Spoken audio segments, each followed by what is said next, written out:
ಓಂ ಶಾಂತಿ. ಮುರುಳಿ ದಿನಾಂಕ 4/6/2025. ಬಾಪ್ತಾದ ಮಧುಬನ. ಮಧುರ ಮಕ್ಕಳೇ, ಈಗ ನೀವು ಪರಮಾತ್ಮ ತಂದೆಯ ಶ್ರೀಮತದ ಆಧಾರದಿಂದ ಶಾಂತಿಯ ಆಳಕ್ಕೆ ಹೋಗುತ್ತೀರಾ. ಪರಮಾತ್ಮ ತಂದೆಯ ಮೂಲಕ ನಿಮಗೆ ಶಾಂತಿಯ ಆಸ್ತಿ ಸಿಗುತ್ತದೆ. ಶಾಂತಿಯಲ್ಲಿ ಎಲ್ಲವೂ ಸಮಾವೇಶ ಆಗಿದೆ. ಇಂದಿನ ಪ್ರಶ್ನೆಯಾಗಿದೆ, ಹೊಸ ಜಗತ್ತಿನ ಸ್ಥಾಪನೆಗೆ ಮುಖ್ಯ ಆಧಾರ ಏನಾಗಿದೆ? ಉತ್ತರ, ಪವಿತ್ರತೆಯೇ ಮುಖ್ಯ ಆಧಾರ ಆಗಿದೆ. ಪರಮಾತ್ಮ ತಂದೆ ಯಾವಾಗ ಬ್ರಹ್ಮನ ತನುವಿನಲ್ಲಿ ಅವತರಿತ ಆಗಿ ಹೊಸ ಜಗತ್ತನ್ನು ಸ್ಥಾಪನೆ ಮಾಡುತ್ತಾರೋ ಆಗ ನೀವು ಪರಸ್ಪರ ಸೋದರ ಸೋದರಿಯರಾಗುತ್ತೀರಾ. ನಾನು ಸ್ತ್ರೀ ಅಥವಾ ನಾನು ಪುರುಷ ಅನ್ನುವ ಅಭಿಮಾನ ಸಮಾಪ್ತಿಯಾಗುತ್ತದೆ. ಈ ಅಂತಿಮ ಜನ್ಮದಲ್ಲಿ ನೀವು ಪವಿತ್ರರಾಗುತ್ತೀರಾ. ಈ ಅಂತಿಮ ಜನ್ಮದಲ್ಲಿ ಪವಿತ್ರರಾಗುವ ಕಾರಣ ನೀವು ಪವಿತ್ರ ಜಗತ್ತಿಗೆ ಮಾಲೀಕರಾಗುತ್ತೀರಾ. ನಾವೆಲ್ಲರೂ ಪರಸ್ಪರ ಸೋದರ ಸೋದರಿಯಾಗಿ ಇರುತ್ತೇವೆ ಎಂದು ನಿಮ್ಮ ಜೊತೆಗೆ ನೀವೇ ಪ್ರತಿಜ್ಞೆಯನ್ನು ಮಾಡಿಕೊಳ್ಳುತ್ತೀರಾ. ನಾವೀಗ ವಿಕಾರಿ ದೃಷ್ಟಿಯನ್ನು ಇಟ್ಟುಕೊಳ್ಳುವುದಿಲ್ಲ ಎಂದು ನೀವು ಸ್ವಯಂನ ಜೊತೆಗೆ ಪ್ರತಿಜ್ಞೆಯನ್ನು ಮಾಡಿಕೊಳ್ಳುತ್ತೀರಾ. ಒಬ್ಬರು ಇನ್ನೊಬ್ಬರಿಗೆ ಎಚ್ಚರಿಕೆಯನ್ನು ನೀಡಿ ಉನ್ನತಿಯನ್ನು ನೀವೀಗ ಪ್ರಾಪ್ತಿ ಮಾಡಿಕೊಳ್ಳುತ್ತೀರಾ. ಇಂದಿನ ಗೀತೆಯಾಗಿದೆ, ಎದ್ದೇಳಿ ಪ್ರೇಮಿಕೆಯರೇ ಎದ್ದೇಳಿ, ನವಯುಗ ಬರುತ್ತಾ ಇದೆ. ಓಂ ಶಾಂತಿ. ಮಧುರಾತಿ ಮಧುರ ಆತ್ಮಿಕ ಮಕ್ಕಳಾದ ನೀವು ಗೀತೆಯನ್ನು ಕೇಳಿದಿರಿ ಮತ್ತು ನಿಮ್ಮ ಬುದ್ಧಿಯಲ್ಲಿ ಸ್ವದರ್ಶನ ಚಕ್ರ ತಿರುಗುತ್ತಿದೆ. ಪರಮಾತ್ಮ ತಂದೆಗೆ ಸ್ವದರ್ಶನ ಚಕ್ರಧಾರಿ ಎಂದು ಕರೆಯುತ್ತೇವೆ, ಏಕೆಂದರೆ ಸೃಷ್ಟಿಯ ಆದಿ ಮಧ್ಯ ಅಂತ್ಯವನ್ನು ಅರ್ಥ ಮಾಡಿಕೊಳ್ಳುವುದು ಅಂದರೆ ಸ್ವದರ್ಶನ ಚಕ್ರಧಾರಿ ಆಗುವುದಾಗಿದೆ. ಈ ಮಾತನ್ನು ಪರಮಾತ್ಮ ತಂದೆಯನ್ನು ಬಿಟ್ಟು ಬೇರೆ ಯಾರೂ ತಿಳಿಸಲು ಸಾಧ್ಯ ಇಲ್ಲ. ಬ್ರಾಹ್ಮಣರಾದ ನಿಮಗೆ ಎಲ್ಲಾ ಮಾತಿಗೂ ಆಧಾರ ಶಾಂತಿಯಾಗಿದೆ. ಎಲ್ಲಾ ಮನುಷ್ಯರು ಶಾಂತಿ ದೇವ ಎಂದು ಕರೆಯುತ್ತಾರೆ. ಹೇ ಶಾಂತಿಯನ್ನು ನೀಡುವಂತಹ ತಂದೆ ಎಂದು ಕರೆಯುತ್ತಾರೆ. ಆದರೆ ಯಾರು ಶಾಂತಿಯನ್ನು ನೀಡುತ್ತಾರೆ ಅನ್ನುವುದು ಯಾರಿಗೂ ಗೊತ್ತಿಲ್ಲ, ಅಥವಾ ಶಾಂತಿಧಾಮಕ್ಕೆ ಯಾರು ಕರೆದುಕೊಂಡು ಹೋಗುತ್ತಾರೆ ಅನ್ನುವುದು ಯಾರಿಗೂ ಗೊತ್ತಿಲ್ಲ. ಕೇವಲ ಮಕ್ಕಳಾದ ನಿಮಗೆ ಮಾತ್ರ ಗೊತ್ತಿದೆ. ಬ್ರಾಹ್ಮಣರಾದ ನೀವೇ ಸ್ವದರ್ಶನ ಚಕ್ರಧಾರಿಗಳಾಗುತ್ತೀರಾ. ದೇವತೆಗಳಿಗೆ ಎಂದು ಸ್ವದರ್ಶನ ಚಕ್ರಧಾರಿ ಎಂದು ಕರೆಯಲು ಸಾಧ್ಯ ಇಲ್ಲ. ಬ್ರಾಹ್ಮಣರಿಗೂ ಮತ್ತು ದೇವತೆಗಳಿಗೂ ಎಷ್ಟೊಂದು ಹಗಲು ರಾತ್ರಿಯಷ್ಟು ಅಂತರ ಇದೆ. ಪರಮಾತ್ಮ ತಂದೆ ಮಕ್ಕಳಾದ ನಿಮಗೆ ತಿಳಿಸುತ್ತಾರೆ, ಮಕ್ಕಳಾದ ನೀವು ಸ್ವದರ್ಶನ ಚಕ್ರಧಾರಿಗಳಾಗಿದ್ದೀರಾ. ಪ್ರತಿಯೊಬ್ಬರೂ ಕೂಡ ಇಲ್ಲಿ ಸ್ವದರ್ಶನ ಚಕ್ರಧಾರಿಗಳಾಗಿದ್ದೀರಾ. ಆದರೆ ನಂಬರ್ ವಾರ್ ಪುರುಷಾರ್ಥದ ಅನುಸಾರ ನೀವು ಸ್ವದರ್ಶನ ಚಕ್ರಧಾರಿಗಳಾಗಿದ್ದೀರಾ. ನೀವೀಗ ಪರಮಾತ್ಮ ತಂದೆಯನ್ನು ನೆನಪು ಮಾಡಬೇಕು. ಪರಮಾತ್ಮ ತಂದೆಯನ್ನು ನೆನಪು ಮಾಡುವುದೇ ಮುಖ್ಯ ಮಾತಾಗಿದೆ.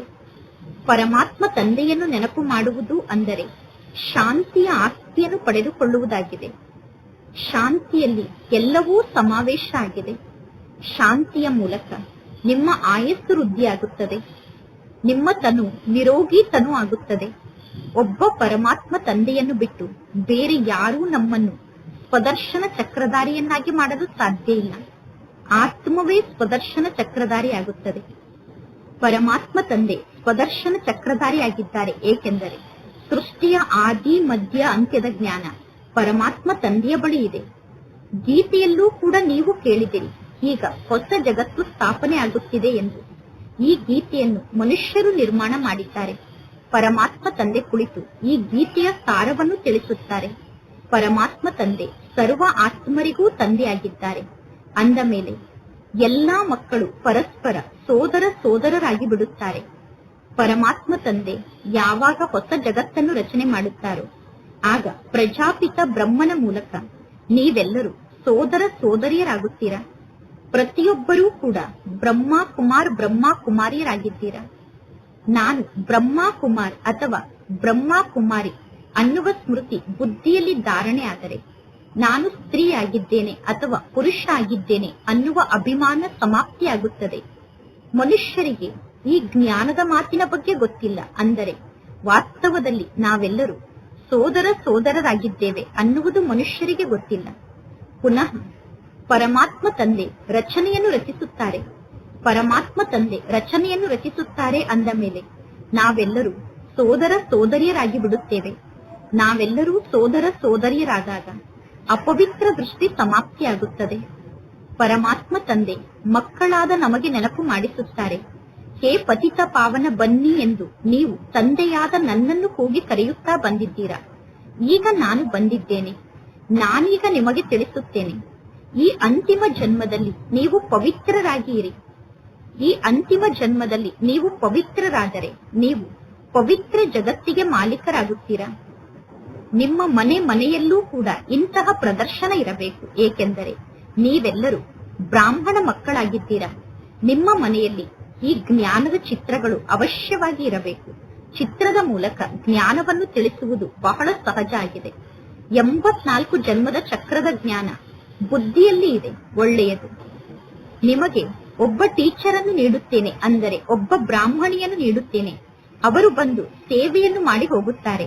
ನೀವು ಪ್ರದರ್ಶನವನ್ನು ನಿರ್ಮಾಣ ಮಾಡಿ. ಭಕ್ತಿ ಮಾರ್ಗದಲ್ಲೂ ಕೂಡ ಯಾರಿಗಾದರೂ ಶ್ರೀಕೃಷ್ಣನ ಪೂಜೆಯನ್ನು ಹೇಗೆ ಮಾಡುವುದು ಅಥವಾ ಮಂತ್ರ ಜಂತ್ರ ಮುಂತಾದದರ ಬಗ್ಗೆ ಗೊತ್ತಿಲ್ಲ ಅಂದರೆ ಮಂತ್ರವನ್ನು ಹೇಗೆ ಹೇಳುವುದು ಎಂದು ಅವರಿಗೆ ಗೊತ್ತಿರದೇ ಇದ್ದರೆ ಅವರು ಪೂಜೆಯನ್ನು ಮಾಡುವುದಕ್ಕೋಸ್ಕರ ಮಂತ್ರವನ್ನು ಹೇಳುವುದಕ್ಕೋಸ್ಕರ ಬ್ರಾಹ್ಮಣರನ್ನು ಕರೆಸುತ್ತಾರೆ. ಪ್ರತಿದಿನ ಆ ಬ್ರಾಹ್ಮಣರು ಬಂದು ಪೂಜೆಯನ್ನು ಮಾಡುತ್ತಾರೆ. ನೀವು ಕೂಡ ಬ್ರಾಹ್ಮಣರನ್ನು ಕರೆಸಬಹುದು. ಅಂದರೆ ಇಲ್ಲಿ ಪ್ರದರ್ಶನದಲ್ಲಿ ಜ್ಞಾನವನ್ನು ಹೇಳಲು ನೀವು ಬ್ರಾಹ್ಮಣಿಯರನ್ನು ಕರೆಸಬಹುದು. ಈ ಜ್ಞಾನ ಅಂತೂ ಬಹಳ ಸಹಜ ಆಗಿದೆ. ಪರಮಾತ್ಮ ತಂದೆ ಪ್ರಜಾಪಿತ ಬ್ರಹ್ಮನ ತನುವಿನ ಮೂಲಕ ಮನುಷ್ಯ ಸೃಷ್ಟಿಯನ್ನು ರಚನೆ ಮಾಡುತ್ತಾರೆ. ಅಂದ ಮೇಲೆ ಬ್ರಹ್ಮ ಕುಮಾರಿಯರಾದ ನೀವೆಲ್ಲರೂ ಅವಶ್ಯವಾಗಿ ಸೋದರ ಸೋದರಿಯರಾಗಿದ್ದೀರಾ.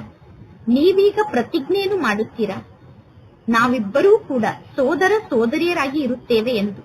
ಪತಿ ಪತ್ನಿಯಾದ ನೀವೀಗ ಪ್ರತಿಜ್ಞೆಯನ್ನು ಮಾಡುತ್ತೀರಾ, ನಾವಿಬ್ಬರೂ ಪರಸ್ಪರ ಸೋದರ ಸೋದರಿಯಾಗಿ ಇರುತ್ತೇವೆ. ನಾವು ವಿಕಾರಿ ದೃಷ್ಟಿಯನ್ನು ಇಟ್ಟುಕೊಳ್ಳುವುದಿಲ್ಲ ಎಂದು ಪತಿ ಪತ್ನಿಯಾದ ನೀವು ಪ್ರತಿಜ್ಞೆಯನ್ನು ಮಾಡುತ್ತೀರಾ. ಒಬ್ಬರು ಇನ್ನೊಬ್ಬರಿಗೆ ಎಚ್ಚರಿಕೆಯನ್ನು ನೀಡುತ್ತಾ ನಾವು ಉನ್ನತಿಯನ್ನು ಪ್ರಾಪ್ತಿ ಮಾಡಿಕೊಳ್ಳುತ್ತೇವೆ ಎಂದು ನೀವು ಪ್ರತಿಜ್ಞೆಯನ್ನು ಮಾಡುತ್ತೀರಾ. ಮುಖ್ಯ ಅಂದರೆ ನೆನಪಿನ ಯಾತ್ರೆಯಾಗಿದೆ. ಜಗತ್ತಿನ ಜನ ವಿಜ್ಞಾನದ ಶಕ್ತಿಯ ಮೂಲಕ ಎಷ್ಟು ಮೇಲಕ್ಕೆ ಹೋಗಲು ಪ್ರಯತ್ನ ಪಡುತ್ತಾರೆ, ಆದರೆ ಮೇಲೆ ಯಾವ ಜಗತ್ತೂ ಇಲ್ಲ. ಈಗ ಇಲ್ಲಿ ನೀವು ಶಾಂತಿಯ ಆಳಕ್ಕೆ ಹೋಗಬೇಕು. ನೀವೀಗ ಶಾಂತಿಯ ಆಳಕ್ಕೆ ಹೋಗುತ್ತೀರಾ. ಪರಮಾತ್ಮ ತಂದೆಯ ಶ್ರೀಮತದಂತೆ ನೀವೀಗ ಶಾಂತಿಯ ಆಳಕ್ಕೆ ಹೋಗುತ್ತೀರಾ. ಅವರ ಬಳಿ ವಿಜ್ಞಾನದ ಶಕ್ತಿ ಇದೆ, ನಿಮ್ಮ ಬಳಿ ಶಾಂತಿಯ ಶಕ್ತಿ ಇದೆ. ಮಕ್ಕಳಿಗೆ ಗೊತ್ತಿದೆ ಆತ್ಮ ಸ್ವಯಂ ಶಾಂತ ಸ್ವರೂಪ ಆಗಿದೆ. ಈ ಶರೀರದ ಮೂಲಕ ಕೇವಲ ಪಾತ್ರವನ್ನು ಅಭಿನಯ ಮಾಡಬೇಕಾಗುತ್ತದೆ. ಕರ್ಮವನ್ನು ಮಾಡದೆ ಯಾರೂ ಹಾಗೆ ಇರಲು ಸಾಧ್ಯ ಇಲ್ಲ. ಪರಮಾತ್ಮ ತಂದೆ ತಿಳಿಸುತ್ತಾರೆ, ಸ್ವಯಂ ಅನ್ನು ಶರೀರದಿಂದ ಭಿನ್ನ ಆದಂತಹ ಆತ್ಮ ಎಂದು ತಿಳಿದುಕೊಂಡು ಪರಮಾತ್ಮ ತಂದೆಯನ್ನು ನೆನಪು ಮಾಡಿ. ಆಗ ನಿಮ್ಮ ವಿಕರ್ಮ ವಿನಾಶ ಆಗುತ್ತದೆ.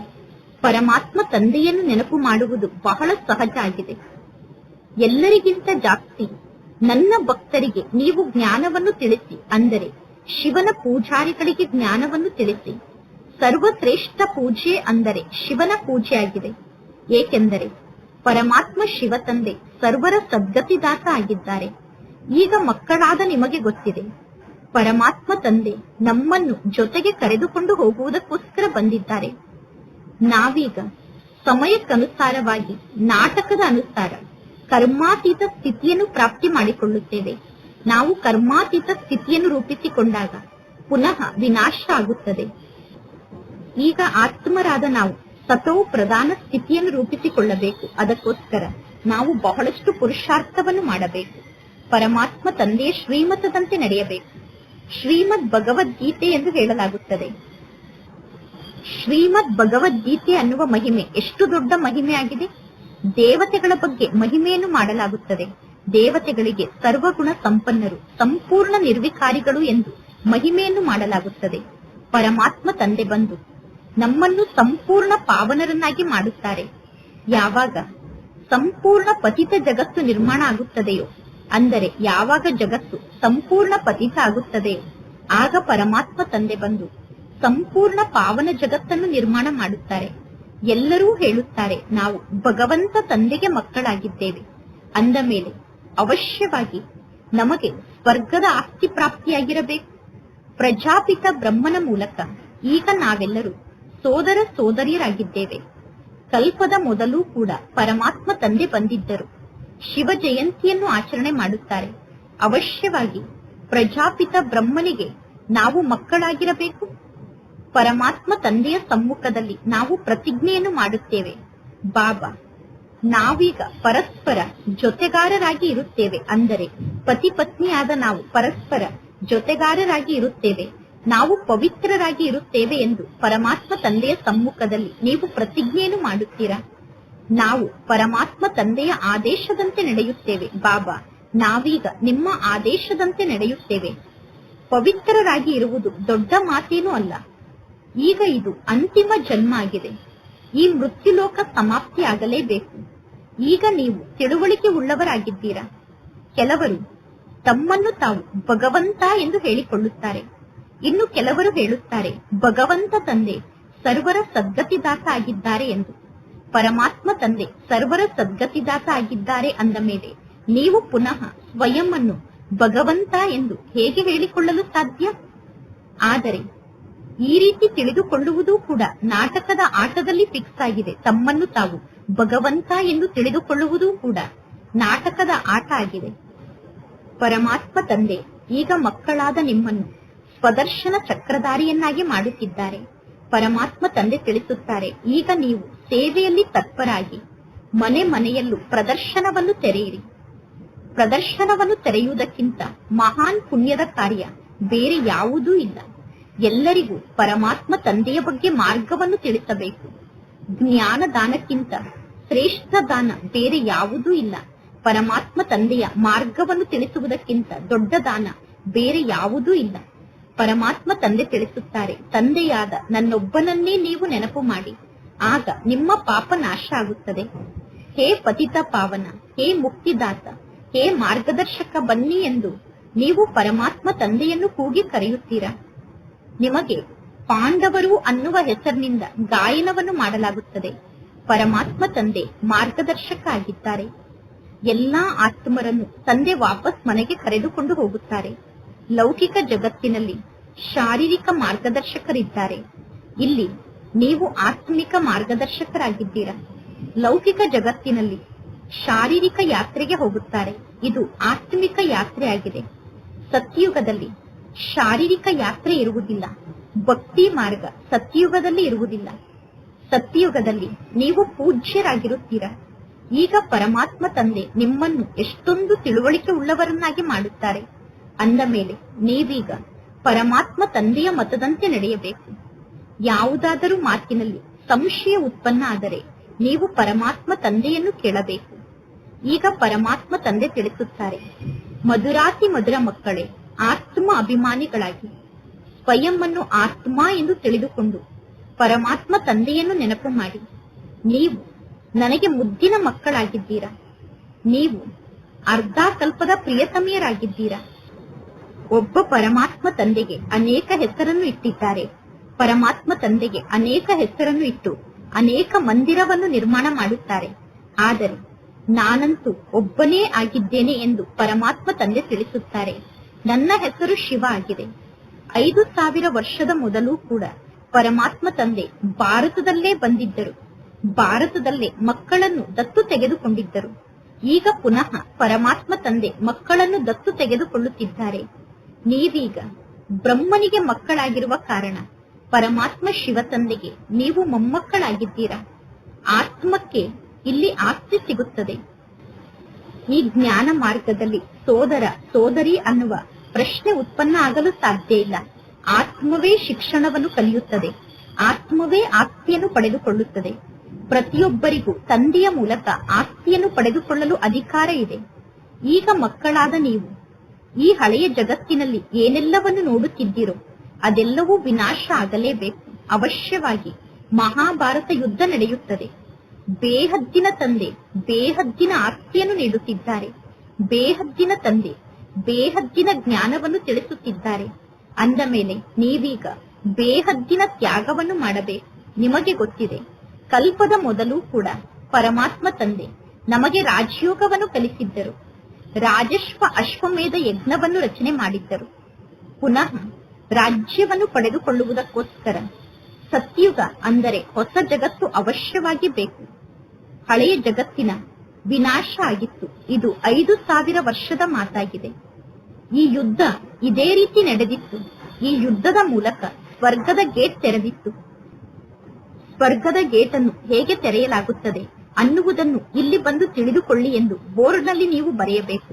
ನಿಮಗೆ ಜ್ಞಾನವನ್ನು ತಿಳಿಸಲು ಸಾಧ್ಯ ಆಗದೇ ಇದ್ದರೆ ನೀವು ಅನ್ಯರನ್ನು ಕರೆಸಬಹುದು. ಜ್ಞಾನವನ್ನು ತಿಳಿಸುವುದಕ್ಕೋಸ್ಕರ ಅನ್ಯರನ್ನು ಕರೆಸಬಹುದು. ನಂತರ ನಿಧಾನವಾಗಿ ಪರಮಾತ್ಮ ತಂದೆಯ ಮಕ್ಕಳ ಸಂಖ್ಯೆ ವೃದ್ಧಿಯಾಗುತ್ತಾ ಹೋಗುತ್ತದೆ. ಇಲ್ಲಿ ನೀವು ಎಷ್ಟೊಂದು ಜನ ಬ್ರಾಹ್ಮಣಿಯರಾಗಿದ್ದೀರಾ. ಎಲ್ಲರೂ ಪ್ರಜಾಪಿತ ಬ್ರಹ್ಮನಿಗೆ ಮಕ್ಕಳಾಗಿದ್ದೀರಾ. ಶಿವತಂದೆಯ ಮೂಲಕ ನಿಮಗೆ ಆಸ್ತಿ ಸಿಗುತ್ತದೆ. ಆ ಪರಮಾತ್ಮ ಶಿವತಂದೆ ಸರ್ವರಿಗೂ ತಂದೆಯಾಗಿದ್ದಾರೆ. ಈ ಜ್ಞಾನದ ಮಾತನ್ನು ಬುದ್ಧಿಯಲ್ಲಿ ಚೆನ್ನಾಗಿ ಧಾರಣೆ ಮಾಡಿಕೊಂಡು ಬ್ರಾಹ್ಮಣನಾದ ನಾನೇ ಈಗ ದೇವತೆ ಆಗುತ್ತೇನೆ ಅನ್ನುವ ಮಾತನ್ನು ಚೆನ್ನಾಗಿ ನೆನಪಿನಲ್ಲಿ ಇಟ್ಟುಕೊಳ್ಳಬೇಕು. ನಾನೇ ದೇವತೆಯಾಗಿದ್ದೆ, ನಂತರ ನಾನೇ ಈ ನಾಟಕ ಚಕ್ರದಲ್ಲಿ ಬಂದೆ, ನಾನೇ ಈಗ ಬ್ರಾಹ್ಮಣ ಆತ್ಮನಾಗಿದ್ದೇನೆ, ಪುನಃ ನಾನೇ ವಿಷ್ಣುಪುರಿಗೆ ಹೋಗುತ್ತೇನೆ ಅನ್ನುವ ಜ್ಞಾನ ಬಹಳ ಸಹಜ ಆಗಿದೆ. ಆದರೆ ಕೋಟಿಯಲ್ಲಿ ಕೆಲವರು ಮಾತ್ರ ಪರಮಾತ್ಮ ತಂದೆಗೆ ಮಕ್ಕಳಾಗುತ್ತಾರೆ. ಪ್ರದರ್ಶನಕ್ಕೆ ಬಹಳಷ್ಟು ಜನ ಬರುತ್ತಾರೆ. ಎಲ್ಲೋ ಕೆಲವರು ಕಷ್ಟಪಟ್ಟು ಈ ಜ್ಞಾನ ಮಾರ್ಗಕ್ಕೆ ಬರುತ್ತಾರೆ. ಕೆಲವರು ಕೇವಲ ಮಹಿಮೆಯನ್ನು ಮಾಡುತ್ತಾರೆ. ಈ ಜ್ಞಾನ ಬಹಳ ಚೆನ್ನಾಗಿದೆ, ನಾನು ಜ್ಞಾನವನ್ನು ಕೇಳಲು ಬರುತ್ತೇನೆ ಎಂದು. ಆದರೆ ಎಲ್ಲೋ ಕೆಲವರು 7 ದಿನದ ಕೋರ್ಸ್ ಅನ್ನು ತೆಗೆದುಕೊಳ್ಳುತ್ತಾರೆ. ಈ 7 ದಿನದ ಕೋರ್ಸ್ನ ಮಾತನ್ನು ಏಕೆ ಹೇಳಲಾಗುತ್ತದೆ? 7 ದಿನ ಭಗವದ್ಗೀತೆಯ ಪಾಠವನ್ನು ಇಡುತ್ತಾರೆ. 7 ದಿನ ನೀವು ಕೂಡ ಬಟ್ಟೆಯಲ್ಲಿ ಇರಬೇಕು. ನೀವು ಸ್ವಯಂವನ್ನು ಆತ್ಮ ಎಂದು ತಿಳಿದುಕೊಂಡು ಪರಮಾತ್ಮ ತಂದೆಯನ್ನು ನೆನಪು ಮಾಡಿದರೆ ನಿಮ್ಮ ಆಂತರ್ಯದಲ್ಲಿರುವಂತಹ ಸಂಪೂರ್ಣ ಕೊಳಕು ಸಮಾಪ್ತಿಯಾಗುತ್ತದೆ. ಅರ್ಧ ಕಲ್ಪದ ಕೊಳಕು ಕಾಯಿಲೆ ದೇಹಾಭಿಮಾನ ಏನಿದೆ, ಆ ದೇಹಾಭಿಮಾನ ಸಮಾಪ್ತಿಯಾಗುತ್ತದೆ. ನೀವೀಗ ಆತ್ಮ ಅಭಿಮಾನಿ ಆಗಬೇಕು. 7 ದಿನದ ಕೋರ್ಸ್ ಅನ್ನು ತೆಗೆದುಕೊಳ್ಳುವುದು ದೊಡ್ಡ ಮಾತಲ್ಲ. ಸೆಕೆಂಡ್ ನಲ್ಲಿ ಯಾರಿಗೆ ಬೇಕಾದರೂ ಜ್ಞಾನದ ಬಾಣ ನಾಟುತ್ತದೆ. ಲೇಟ್ ಆಗಿ ಬಂದರೂ ಕೂಡ ಲೇಟ್ ಆಗಿ ಬಂದಿರುವಂತವರು ಎಲ್ಲರಿಗಿಂತ ಮುಂದೆ ಹೋಗಬಹುದು. ನೀವೀಗ ಹೇಳುತ್ತೀರಾ, ನಾವು ಈ ರೇಸ್ ಅನ್ನು ಮಾಡಿ ಪರಮಾತ್ಮ ತಂದೆಯ ಮೂಲಕ ಅವಶ್ಯವಾಗಿ ಆಸ್ತಿಯನ್ನು ಪಡೆದುಕೊಳ್ಳುತ್ತೇವೆ ಎಂದು. ಕೆಲವರು ಈ ಜ್ಞಾನ ಮಾರ್ಗದಲ್ಲಿ ಹಳಬರಿಗಿಂತ ತೀಕ್ಷ್ಣವಾಗಿ ಮುಂದೆ ಹೋಗುತ್ತಾರೆ. ಏಕೆಂದರೆ ಅವರಿಗೆ ಒಳ್ಳೊಳ್ಳೆಯ ಜ್ಞಾನದ ಪಾಯಿಂಟ್ ಸಿಗುತ್ತದೆ. ತಯಾರಾದಂತಹ ರೆಡಿ ಮಾಲ್ ಅವರಿಗೆ ಸಿಗುತ್ತದೆ. ಅಂದರೆ ತಯಾರಾದಂತಹ ಜ್ಞಾನದ ಪಾಯಿಂಟ್ ಅವರಿಗೆ ಸಿಗುತ್ತದೆ. ಪ್ರದರ್ಶನದಲ್ಲಿ ಜ್ಞಾನವನ್ನು ತಿಳಿಸುವುದು ಎಷ್ಟು ಸಹಜ ಆಗುತ್ತಾ ಹೋಗುತ್ತದೆ. ನಿಮಗೆ ಸ್ವಯಂ ಜ್ಞಾನವನ್ನು ತಿಳಿಸಲು ಸಾಧ್ಯ ಆಗದೇ ಇದ್ದರೆ ನೀವು ಸಹೋದರಿಯರನ್ನು ಕರೆಸಿ. ಪ್ರತಿದಿನ ಬಂದು ನೀವು ಇಲ್ಲಿ ಕಥೆಯನ್ನು ಹೇಳಿ ಹೋಗಿ ಎಂದು ಹೇಳಬೇಕು. 5000 ವರ್ಷದ ಮೊದಲು ಈ ಲಕ್ಷ್ಮೀ ನಾರಾಯಣರ ರಾಜ್ಯ ಇತ್ತು. ಆ ರಾಜ್ಯ 1250 ವರ್ಷದವರೆಗೂ ನಡೆಯಿತು. ಇದು ಎಷ್ಟು ಸಣ್ಣ ಕಥೆಯಾಗಿದೆ. ನಾವೇ ದೇವತೆಗಳಾಗಿದ್ದೆವು, ನಂತರ ನಾವೇ ಕ್ಷತ್ರಿಯರಾದೆವು, ನಂತರ ನಾವೇ ವೈಶ್ಯರಾಗುತ್ತೇವೆ, ನಂತರ ನಾವೇ ಶೂದ್ರರಾದೆವು. ಆತ್ಮನಾದ ನಾನೀಗ ಬ್ರಾಹ್ಮಣನಾಗಿದ್ದೇನೆ. ನಾವೇ ಅವರು. ಹಂಸು ಅನ್ನುವ ಶಬ್ದದ ಅರ್ಥವನ್ನು ಪರಮಾತ್ಮ ತಂದೆ ಎಷ್ಟು ಯುಕ್ತಿಯುಕ್ತವಾಗಿ ತಿಳಿಸುತ್ತಾರೆ. ವಿರಾಟ ರೂಪದ ಚಿತ್ರ ಕೂಡ ಇದೆ. ಆದರೆ ವಿರಾಟ ರೂಪದ ಚಿತ್ರದಲ್ಲಿ ಬ್ರಾಹ್ಮಣರನ್ನು ಮಾಯ ಮಾಡಿಬಿಟ್ಟಿದ್ದಾರೆ ಮತ್ತು ಪರಮಾತ್ಮ ಶಿವತಂದೆಯನ್ನು ಮಾಯ ಮಾಡಿಬಿಟ್ಟಿದ್ದಾರೆ. ಯಾವ ಜ್ಞಾನದ ಮಾತಿನ ಅರ್ಥವನ್ನೂ ಕೂಡ ಜನ ಸ್ವಲ್ಪವೂ ತಿಳಿದುಕೊಂಡಿಲ್ಲ. ಈಗ ಮಕ್ಕಳಾದ ನೀವು ಪರಮಾತ್ಮ ತಂದೆಯ ನೆನಪಿನಲ್ಲಿ ಸ್ಥಿತ ಆಗಲು ಪರಿಶ್ರಮವನ್ನು ಪಡಬೇಕು. ಬೇರೆ ಯಾವ ಮಾತಿನ ಬಗ್ಗೆಯೂ ನಿಮ್ಮ ಮನಸ್ಸಿನಲ್ಲಿ ಸಂಶಯ ಉತ್ಪನ್ನ ಆಗಬಾರದು. ವಿಕರ್ಮಾಜೀತರಾಗಿ ಶ್ರೇಷ್ಠ ಪದವಿಯನ್ನು ಪಡೆದುಕೊಳ್ಳಬೇಕು. ಆಗ ಈ ಎಲ್ಲಾ ಚಿಂತೆಗಳು ಸಮಾಪ್ತಿಯಾಗುತ್ತದೆ. ನೀವೀಗ ಎಲ್ಲಾ ಚಿಂತೆಯನ್ನು ಸಮಾಪ್ತಿ ಮಾಡಿಕೊಳ್ಳಬೇಕು. ಈ ರೀತಿ ಏಕೆ ಆಗುತ್ತಿದೆ, ಇವರು ಈ ರೀತಿ ಏಕೆ ಮಾಡುತ್ತಿದ್ದಾರೆ ಅನ್ನುವ ಚಿಂತೆಯನ್ನು ಮಾಡಬಾರದು. ಈ ಎಲ್ಲಾ ಮಾತನ್ನು ಬಿಟ್ಟು ಒಬ್ಬ ತಂದೆಯ ಚಿಂತನೆಯಲ್ಲೇ ಇರಬೇಕು. ನಾನೀಗ ತಮೋ ಪ್ರಧಾನ ಆತ್ಮನಿಂದ ಸತೋ ಪ್ರಧಾನ ಆತ್ಮ ಆಗಬೇಕು ಅನ್ನುವ ಚಿಂತೆ ನಿಮಗೆ ಇರಬೇಕು. ಎಷ್ಟು ಜಾಸ್ತಿ ಸಮಯ ಪರಮಾತ್ಮ ತಂದೆಯನ್ನು ನೆನಪು ಮಾಡುತ್ತೀರೋ ಅಷ್ಟು ನೀವು ವಿಕರ್ಮಾಜೀತರಾಗಿ ಶ್ರೇಷ್ಠ ಪದವಿಯನ್ನು ಪಡೆದುಕೊಳ್ಳುತ್ತೀರಾ. ಇನ್ನು ವ್ಯರ್ಥ ಮಾತನ್ನು ಕೇಳಿ ನೀವೀಗ ನಿಮ್ಮ ತಲೆಯನ್ನು ಕೆಡಿಸಿಕೊಳ್ಳಬಾರದು. ಎಲ್ಲಾ ಮಾತಿಗಿಂತ ಮುಖ್ಯವಾದ ಒಂದು ಮಾತೇನಿದೆ, ಆ ಮಾತನ್ನು ಮರೆಯಬಾರದು. ಯಾರ ಜೊತೆಗೂ ಕುಳಿತು ನೀವೀಗ ನಿಮ್ಮ ಸಮಯವನ್ನು ವ್ಯರ್ಥವಾಗಿ ಕಳೆಯಬೇಡಿ. ನಿಮ್ಮ ಸಮಯ ಬಹಳಷ್ಟು ಬೆಲೆ ಬಾಳುವಂತಹ ಸಮಯ ಆಗಿದೆ. ಬಿರುಗಾಳಿಯನ್ನು ನೋಡಿ ನೀವು ಭಯ ಪಡಬೇಡಿ. ಬಹಳಷ್ಟು ಕಷ್ಟ ಬರುತ್ತದೆ, ನಷ್ಟ ಕೂಡ ಆಗುತ್ತದೆ. ಆದರೆ ಎಂದೂ ಕೂಡ ಪರಮಾತ್ಮ ತಂದೆಯ ನೆನಪನ್ನು ಮರೆಯಬಾರದು. ತಂದೆಯ ನೆನಪಿನ ಮೂಲಕ ಪಾವನರಾಗಬೇಕು. ಪುರುಷಾರ್ಥವನ್ನು ಮಾಡಿ ಶ್ರೇಷ್ಠ ಪದವಿಯನ್ನು ಪಡೆದುಕೊಳ್ಳಬೇಕು. ಈ ಬ್ರಹ್ಮ ತಂದೆ ವೃದ್ಧ ಆಗಿದ್ದರೂ ಕೂಡ ಎಷ್ಟು ಶ್ರೇಷ್ಠ ಪದವಿಯನ್ನು ಪಡೆದುಕೊಳ್ಳುತ್ತಾರೆ. ಅಂದ ಮೇಲೆ ನಾವೇಕೆ ಬ್ರಹ್ಮ ತಂದೆಯ ಸಮಾನ ಶ್ರೇಷ್ಠರಾಗಬಾರದು? ಇದು ಶಿಕ್ಷಣ ಆಗಿದೆ. ಆದರೆ ಇಲ್ಲಿ ನೀವು ಪುಸ್ತಕವನ್ನು ಇಟ್ಟುಕೊಂಡು ಜ್ಞಾನವನ್ನು ತಿಳಿಸುವ ಅವಶ್ಯಕತೆ ಇಲ್ಲ. ನಿಮ್ಮ ಬುದ್ಧಿಯಲ್ಲಿ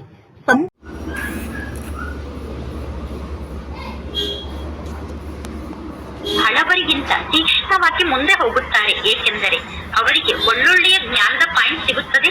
ತಯಾರಾದಂತಹ ರೆಡಿ ಮಾಲ್ ಅವರಿಗೆ ಸಿಗುತ್ತದೆ. ಅಂದರೆ ತಯಾರಾದಂತಹ ಜ್ಞಾನದ ಪಾಯಿಂಟ್ ಅವರಿಗೆ ಸಿಗುತ್ತದೆ. ಪ್ರದರ್ಶನದಲ್ಲಿ ಜ್ಞಾನವನ್ನು ತಿಳಿಸುವುದು ಎಷ್ಟು ಸಹಜ ಆಗುತ್ತಾ ಹೋಗುತ್ತದೆ.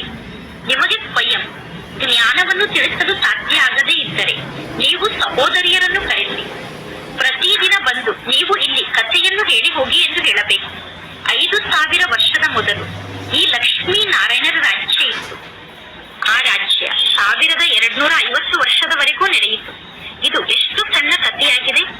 ನಾವೇ ದೇವತೆಗಳಾಗಿದ್ದೆವು, ನಂತರ ನಾವೇ ಕ್ಷತ್ರಿಯರಾದೆವು, ನಂತರ ನಾವೇ ವೈಶ್ಯರಾಗುತ್ತೇವೆ, ನಂತರ ನಾವೇ ಶೂದ್ರರಾದೆವು.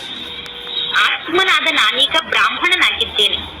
ನಾವೇ ಅವರು ಹಂಸೋ ಅನ್ನುವ ಶಬ್ದದ ಅರ್ಥವನ್ನು ಪರಮಾತ್ಮ ತಂದೆ ಎಷ್ಟು ಯುಕ್ತಿಯುಕ್ತವಾಗಿ ತಿಳಿಸುತ್ತಾರೆ. ವಿರಾಟ ರೂಪದ ಚಿತ್ರ ಕೂಡ ಇದೆ.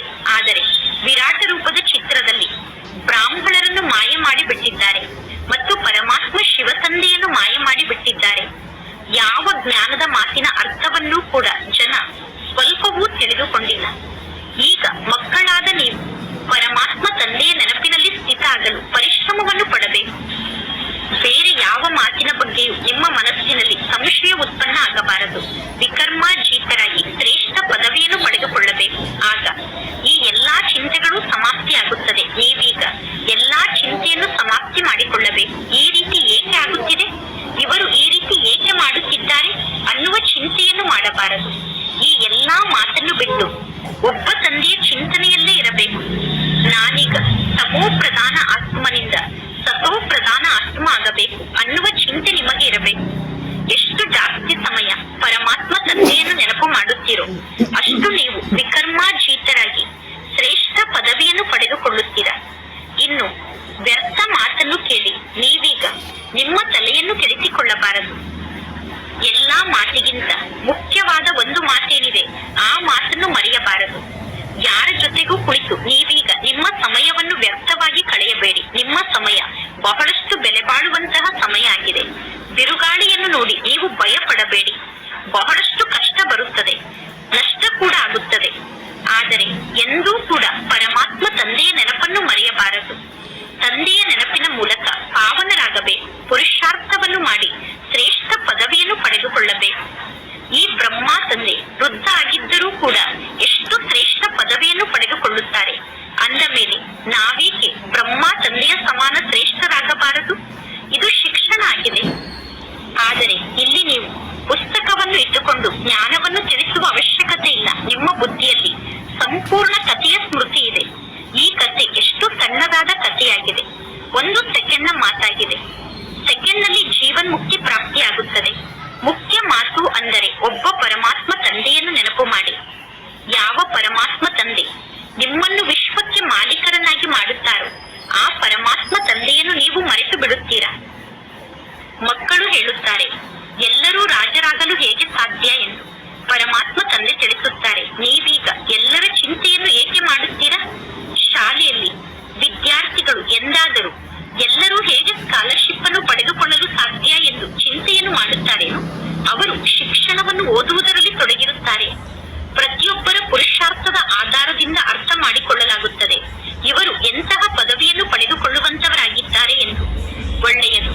ಮಧುರಾತಿ ಮಧುರ ಅಗಲಿ ಹೋಗಿ ಮರಳಿ ಸಿಕ್ಕಿರುವ ಮಕ್ಕಳ ಪ್ರತಿ ಮಾಸ್ಪಿತಾ ಬಾಪ್ತಾದರವರ ನೆನಪು, ಪ್ರೀತಿ ಹಾಗೂ ಸುಪ್ರಭಾತ. ಆತ್ಮಿಕ ಮಕ್ಕಳಿಗೆ ಆತ್ಮಿಕ ತಂದೆಯ ನಮಸ್ತೆ. ಆತ್ಮಿಕ ತಂದೆಗೆ ಆತ್ಮಿಕ ಮಕ್ಕಳ ನೆನಪು, ಪ್ರೀತಿ ಹಾಗೂ ನಮಸ್ತೆ ನಮಸ್ತೆ ನಮಸ್ತೆ. ಧಾರಣೆಗೋಸ್ಕರ ಮುಖ್ಯ ಸಾರ. ಫಸ್ಟ್ ಪಾಯಿಂಟ್, ಈ ಸಮಯ ಬಹಳಷ್ಟು ಬೆಲೆ ಬಾಳುವಂತಹ ಸಮಯ ಆಗಿದೆ. ವ್ಯರ್ಥ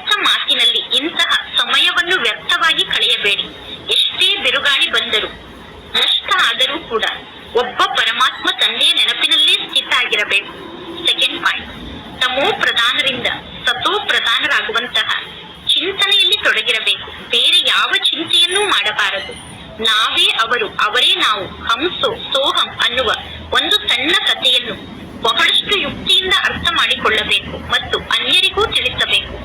ಇಂದಿನ ವರದಾನ ಆಗಿದೆ. ಮಗ್ನ ಸ್ಥಿತಿಯ ಅನುಭವದ ಮೂಲಕ ಮಾಯೆಯನ್ನು ನಿಮ್ಮ ಭಕ್ತನನ್ನಾಗಿ ಮಾಡಿಕೊಳ್ಳುವಂತಹ ಮಾಯಾಜೀತರಾಗಿ ಮಗ್ನ ಸ್ಥಿತಿಯ ಅನುಭವವನ್ನು ಮಾಡುವುದಕ್ಕೋಸ್ಕರ ನಿಮ್ಮ ಅನೇಕ ಬಿರುದು ಅಥವಾ ಅನೇಕ ಸ್ವರೂಪ, ಅನೇಕ ಗುಣಗಳ ಶೃಂಗಾರ, ಅನೇಕ ಪ್ರಕಾರದ ಖುಷಿಯ ಪಾಯಿಂಟ್, ಆತ್ಮಿಕ ನಶೆಯ ಪಾಯಿಂಟ್, ರಚಯಿತ ಮತ್ತು ರಚನೆಯ ವಿಸ್ತಾರದ ಪಾಯಿಂಟ್, ಪ್ರಾಪ್ತಿಗಳ ಪಾಯಿಂಟ್ಸ್ ಅನ್ನು ಸ್ಮೃತಿಯಲ್ಲಿ ಇಟ್ಟುಕೊಳ್ಳಿ. ಅದರಲ್ಲಿ ಯಾವುದು ನಿಮಗೆ ಇಷ್ಟ ಆಗುತ್ತದೆಯೋ ಅದರ ಬಗ್ಗೆ ಮನನವನ್ನು ಮಾಡಿ. ಆಗ ಸಹಜವಾಗಿ ಮಗ್ನ ಸ್ಥಿತಿಯ ಅನುಭವ ಆಗುತ್ತದೆ. ಆಗ ಪುನಃ ಎಂದೂ ಕೂಡ ನೀವು ಪರವಶ ಆಗುವುದಿಲ್ಲ. ಮಾಯೆ ಸದಾ ಕಾಲಕ್ಕೋಸ್ಕರ ಆಗ ನಿಮಗೆ ನಮಸ್ಕಾರವನ್ನು ಮಾಡುತ್ತದೆ. ಆಗ ಸಂಗಮ ಯುಗದಲ್ಲಿ ಮಾಯೆ ನಿಮ್ಮ ಮೊದಲ ಭಕ್ತ ಆಗಿ ಬಿಡುತ್ತದೆ. ಯಾವಾಗ ನೀವು ಮಾಯಾಜೀತರು, ಮಾಸ್ಟರ್ ಭಗವಂತ ಆಗುತ್ತೀರೋ ಆಗ ಮಾಯೆ ನಿಮ್ಮ ಭಕ್ತ ಆಗುತ್ತದೆ. ಇಂದಿನ ಸ್ಲೋಗನ್ ಆಗಿದೆ, ನಿಮ್ಮ ಉಚ್ಚಾರಣೆ ಮತ್ತು ಆಚರಣೆ ಬ್ರಹ್ಮ ತಂದೆಯ ಸಮಾನ ಆಗಿರಬೇಕು. ಆಗ ನಿಮಗೆ ಸತ್ಯ ಬ್ರಾಹ್ಮಣರು ಎಂದು ಕರೆಯಲಾಗುತ್ತದೆ. ಇಂದಿನ ಅವ್ಯಕ್ತ ಸೂಚನೆಯಾಗಿದೆ. ಆತ್ಮಿಕ ಸ್ಥಿತಿಯಲ್ಲಿ ಸ್ಥಿತಾಗಿ ಇರುವಂತಹ ಅಭ್ಯಾಸವನ್ನು ಮಾಡಿ ಅಂತರ್ಮುಖಿಗಳಾಗಿ ಪರಮಾತ್ಮ ತಂದೆಯ ನೆನಪಿನಲ್ಲಿ ನಿರಂತರ ಸ್ಥಿತಾಗಲು ಸಹಜ ಸಾಧನ ಅಂದರೆ ಪ್ರವೃತ್ತಿಯಲ್ಲಿ ಇದ್ದರೂ ಕೂಡ ಪರವೃತ್ತಿಯಲ್ಲಿ ಇರುವುದು. ಪರವೃತ್ತಿ ಅಂದರೆ ಆತ್ಮಿಕ ರೂಪದಲ್ಲಿ ಸ್ಥಿತ ಆಗುವುದು. ಹೇಗೆ ಆತ್ಮಿಕ ರೂಪ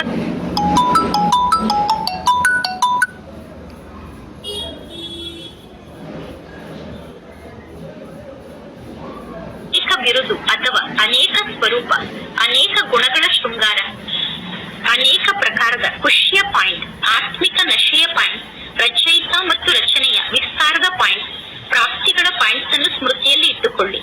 ಅದರಲ್ಲಿ ಯಾವುದು ನಿಮಗೆ ಇಷ್ಟ ಆಗುತ್ತದೆಯೋ ಅದರ ಬಗ್ಗೆ ಮನನವನ್ನು ಮಾಡಿ. ಆಗ ಸಹಜವಾಗಿ ಮಗ್ನ ಸ್ಥಿತಿಯ ಅನುಭವ ಆಗುತ್ತದೆ. ಆಗ ಪುನಃ ಎಂದೂ ಕೂಡ ನೀವು ಪರವಶ ಆಗುವುದಿಲ್ಲ. ಮಾಯೆ ಸದಾ ಕಾಲಕ್ಕೋಸ್ಕರ ಆಗ ನಿಮಗೆ ನಮಸ್ಕಾರವನ್ನು ಮಾಡುತ್ತದೆ. ಆಗ ಸಂಗಮ ಯುಗದಲ್ಲಿ ಮಾಯೆ ನಿಮ್ಮ ಮೊದಲ ಭಕ್ತ ಆಗಿ ಬಿಡುತ್ತದೆ. ಯಾವಾಗ ನೀವು ಮಾಯಾಜೀತರು, ಮಾಸ್ಟರ್ ಭಗವಂತ ಆಗುತ್ತೀರೋ ಆಗ ಮಾಯೆ ನಿಮ್ಮ ಭಕ್ತ ಆಗುತ್ತದೆ. ಇಂದಿನ ಸ್ಲೋಗನ್ ಆಗಿದೆ, ನಿಮ್ಮ ಉಚ್ಚಾರಣೆ ಮತ್ತು ಆಚರಣೆ ಬ್ರಹ್ಮ ತಂದೆಯ ಸಮಾನ ಆಗಿರಬೇಕು. ಆಗ ನಿಮಗೆ ಸತ್ಯ ಬ್ರಾಹ್ಮಣರು ಎಂದು ಕರೆಯಲಾಗುತ್ತದೆ. ಇಂದಿನ ಅವ್ಯಕ್ತ ಸೂಚನೆಯಾಗಿದೆ. ಆತ್ಮಿಕ ಸ್ಥಿತಿಯಲ್ಲಿ ಸ್ಥಿತಾಗಿ ಇರುವಂತಹ ಅಭ್ಯಾಸವನ್ನು ಮಾಡಿ ಅಂತರ್ಮುಖಿಗಳಾಗಿ ಪರಮಾತ್ಮ ತಂದೆಯ ನೆನಪಿನಲ್ಲಿ ನಿರಂತರ ಸ್ಥಿತಾಗಲು ಸಹಜ ಸಾಧನ ಅಂದರೆ ಪ್ರವೃತ್ತಿಯಲ್ಲಿ ಇದ್ದರೂ ಕೂಡ ಪರವೃತ್ತಿಯಲ್ಲಿ ಇರುವುದು. ಪರವೃತ್ತಿ ಅಂದರೆ ಆತ್ಮಿಕ ರೂಪದಲ್ಲಿ ಸ್ಥಿತ ಆಗುವುದು. ಹೇಗೆ ಆತ್ಮಿಕ ರೂಪದಲ್ಲಿ ಸ್ಥಿತ ಆದಂತವರು ಸದಾ ಭಿನ್ನ ಆಗಿರುತ್ತಾರೆ ಮತ್ತು ಪರಮಾತ್ಮ ತಂದೆಗೆ ಪ್ರಿಯ ಆಗಿರುತ್ತಾರೆ. ಅವರು ಯಾವುದೇ ಕಾರ್ಯವನ್ನು ಮಾಡಿದರೂ ಕೂಡ ಈ ರೀತಿ ಅನುಭವ ಮಾಡುತ್ತಾರೆ, ನಾನು ಕಾರ್ಯವನ್ನು ಮಾಡಲಿಲ್ಲ ಆದರೆ ನಾನು ಆಟವನ್ನು ಆಡಿದೆ ಎಂದು. ಈ ನಿಮ್ಮ ಆತ್ಮಿಕ ನಯನ, ನಿಮ್ಮ ಆತ್ಮಿಕ ಮೂರ್ತಿ ಎಂತಹ ದಿವ್ಯ ದರ್ಪಣ ಆಗುತ್ತದೆ ಅಂದರೆ ಆ ದರ್ಪಣದಲ್ಲಿ ಪ್ರತಿಯೊಂದು ಆತ್ಮಕ್ಕೂ ಪರಿಶ್ರಮ ಪಡದೆ ಆತ್ಮಿಕ ಸ್ವರೂಪ ಕಾಣಿಸುತ್ತದೆ. ನಿಮ್ಮ ಆತ್ಮಿಕ ಮೂರ್ತಿ ಮತ್ತು ಆತ್ಮಿಕ ನಯನ ಈಗ ಎಂತಹ ದಿವ್ಯ ದರ್ಪಣ ಆಗಬೇಕು ಅಂದರೆ ಆ ದರ್ಪಣದಲ್ಲಿ ಪ್ರತಿಯೊಂದು ಆತ್ಮಕ್ಕೂ ಪರಿಶ್ರಮ ಪಡದೆ ಆತ್ಮಿಕ ಸ್ವರೂಪವನ್ನು ನೋಡಲು ಸಾಧ್ಯ ಆಗಬೇಕು. ಒಳ್ಳೆಯದು. ಓಂ ಶಾಂತಿ.